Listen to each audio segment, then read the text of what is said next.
यो छोटो भिडियो मैले जानकारीका लागि र सम्पूर्ण अमेरिकावासी र अरू शुभचिन्तकहरू आउन नपाउने आउनेहरूलाई सम्पूर्णलाई निमन्त्रणा खासै एक्ज्याक्टली त अब कुन दिन दाह संस्कार गर्ने भन्ने छोराको एक्ज्याक्टली थाहा भएको छैन। आज र भोलिमा थाहा हुन्छ। तर डेड बडी चाहिँ न्युयोर्कमा फ्राइडे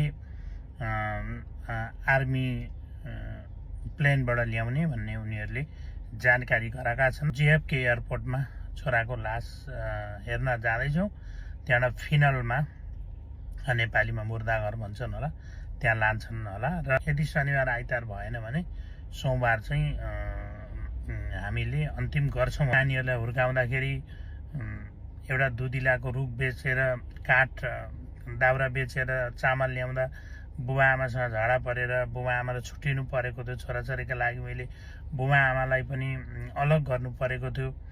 मेरो श्रीमती सुत्केरी हुँदाखेरि खाना नपाएर गाई बस्तु बाने कटेरका के अरे काठहरू बेचेर चामल ल्याउनु परेछ।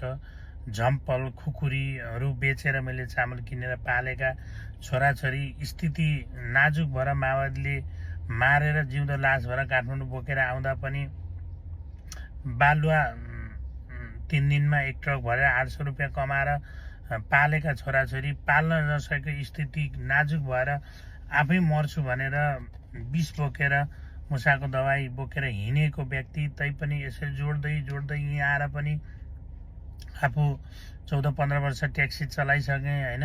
5-5वटा गाडी एक्सिडेन्टबाट त्यतिवटा अप्सरेन्ट भएर पनि उनीहरूलाई काँडाले पनि कोर्न नदिई टाउकामा 1 रुपियाँको ऋण पनि नलाइकन यो परिस्थितिबाट आफू सानामा माटो खाएर हुर्किएर पनि यस्तो स्थितिमा आएको परिवार पीडा दुःख कष्ट गरिबको चपेटामा परेर यो ठाउँमा आएर यस्तो जोडेको परिवार भगवानले शत्रुले मेरो खुसी हाँसो देख्न नसकेर फुल जस्तो छोरालाई चुडाएर लगाए। पीडा त छ नि, कति छ नि।